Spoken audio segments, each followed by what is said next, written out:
আসসালামু আলাইকুম। ছাদ বাগান থেকে কাঁচামরিচ সংগ্রহ করতে আসলাম।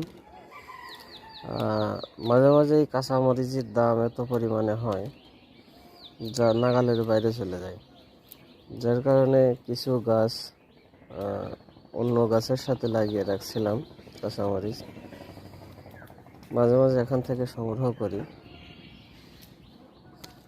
এখানে হচ্ছে করলা আছে, সিম আছে, কাঁচামরিচ আছে, তারপরে পটল আছে। সব কিছুই কিন্তু এই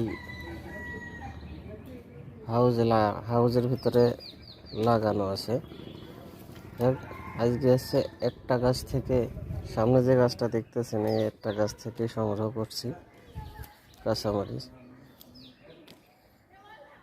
তবে ছাদে গাছ লাগালে নিয়মিত তার পরিচর্যা করতে হবে, তাছাড়া এরকম ফলন সম্ভব নয়। দেখেন, আলহামদুলিল্লাহ একটা গাছ থেকেই আজকে বেশ কিছু মরিচ সংগ্রহ করতে পারবো।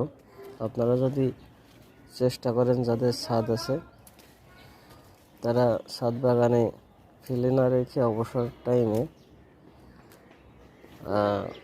মরিচের ছাদ বাগানে বাগান করতে পারেন। তাতে করে আপনাদের পারিবারিক চাহিদা